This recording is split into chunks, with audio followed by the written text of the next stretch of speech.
the power of storytelling, its magic quality to create empathy and to inspire. So my question to you is, when did you first have that feeling? What was the first film or TV show where you were like, oh my gosh, like the power of this thing? Wow, watching like for the first time, like as a Yeah. wow. I mean, I grew up watching the movie Funny Face a lot, like on repeat, and I think it just that movie with Audrey Hepburn just like Yeah. captures like the feeling of magic and like aesthetic beauty and like that kind of like energy which we're all seeking and kind of moving towards. But there are like countless inspirations. I don't know if I could choose.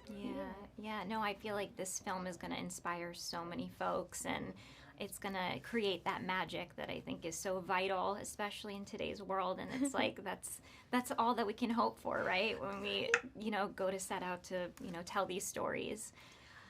You play Joyce, who is, I was telling you earlier, is such a bright light. I absolutely fell in love with her from the minute I saw her, and then my love for her just continued to grow and grow and grow.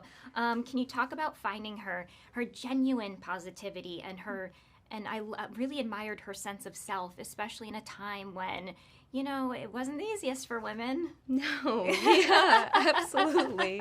Not great. Not a great time to be a woman, but I think you talk about her positivity, and I think it was the height of the Depression, and I think a lot of these kids were just trying to survive and like put food on their plate at the end of the day, and like George, sometimes he would hum this song on set. It's Smile, like Nat King Cole. Oh, yeah. And I think that kind of like captures that feeling, that song of like, smile although your heart is breaking. There's all this hardship, but you smile in the face of it and you keep positive, and because there will always be something, and to sort of approach life in that way, I think that is Joyce. And and it's there in the book too, and I wanted to sort of bring that to life. Oh, but he thank did you. it beautifully. Well, it's like really towed that fine line between being positive but not being naive. Like she never felt naive to me. She really felt like she had this innate confidence that was very contagious, and I think Joe also was drawn to that as well. Oh, yeah, thank you. I'm glad that you felt that. And I feel like Joe, he's a little shy and more tentative, and so I think she sort of takes the reins a little. Oh yeah, it's beautiful. The way they complement each other is beautiful. I love, too, how we see throughout this film the strength of vulnerability, which is so vital. And I think that both Joyce and Hazel, Al's wife, are kind of at the center of that strength, creating kind of this space where vulnerability is accepted, it's encouraged, which allows them, I think, to kind of go on and do what they do. Yes. Can you expand upon that a little bit? Yes, absolutely. I think that, you just like hit the nail on the head with that one. And like even those moments between Pocock and Joe, where he almost takes like this maternal kind of path, or he kind of like encapsulates this more vulnerable figure in his life.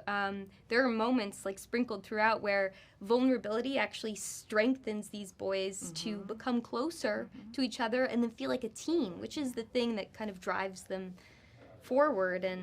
And also like with Joe, he has such abandonment issues because of everything he's been through with his family, and his country's let him down, his family has, and trust is very difficult for him, and to see him lean into that is it's a beautiful story. Yeah, and the like no judgment too, like the way that Joyce never judges Joe, and we see that with the boys too. Like there's that support that is just undeniable, and I just kept waiting for like the toxic masculinity to creep up, and it just was never there, and it was just the opposite. And I was like, what a beautiful example.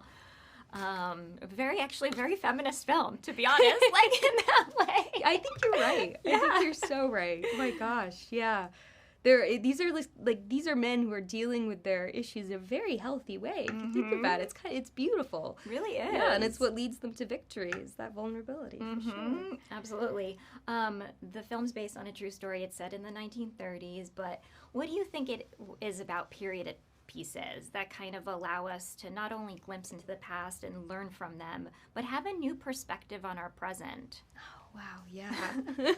I mean, I think we do repeat history. I mean, of course, we repeat history time and time again, and I think there's some things, the backdrop to this film, the Depression and what's happening economically and globally, and I think there's some parallels, now, and that's why we'll always need stories like this to see how people tackle these big issues. Mm-hmm. I think on a personal level, though, because these boys they're really working on themselves and their relationships, and then it has a global impact. It makes a global impact, and that's inspiring. It's very inspiring. Yeah, we see how everything's connected. Yes, like how the tiniest conversation then can cause this ripple effect to then go on and do, X, Y, and Z. So it's extremely powerful. This film was so incredibly inspiring, and your performance were lovely. Thank you. Congratulations.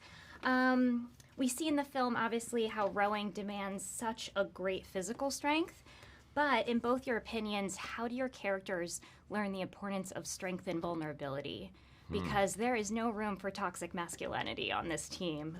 In regards to rowing, or in just regards in to general, right. I think it all kind of connects. Yes. Well, the rowing, the opening of the book is when Dan asked Joe to write the story about his life, and he says, I'd love you to write a story, but it has to be about the boat, and I think that surrender to something bigger than yourself is what's so important about this story, and trusting other people and learning to trust other people, and committing to that idea, because they really have to in this, and Ulbrichtson does too, because he selects the junior boat, and he really puts his life in their hands, and I think that's the beautiful thing about this story.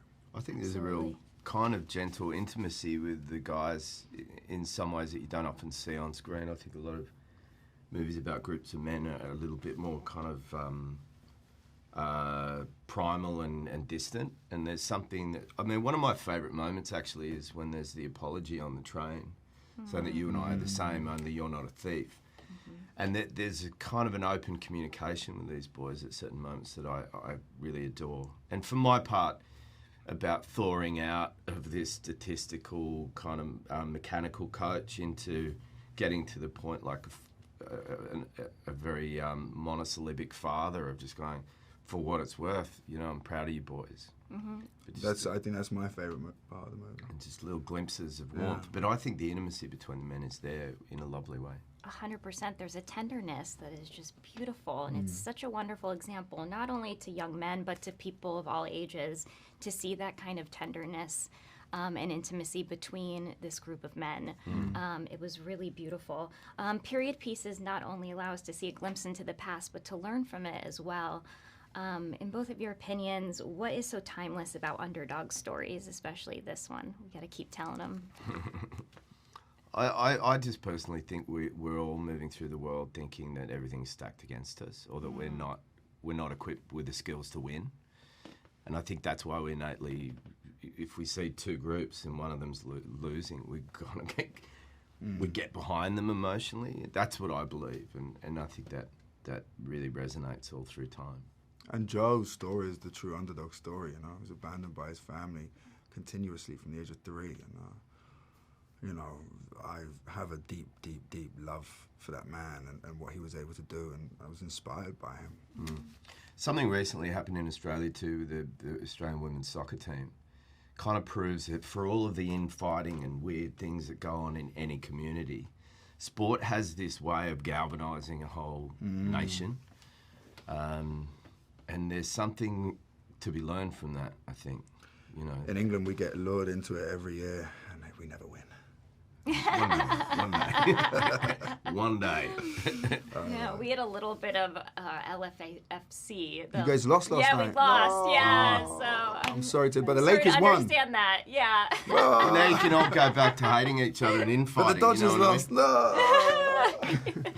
But this was so lovely. But the Rams won. Oh, great! Thank you so much.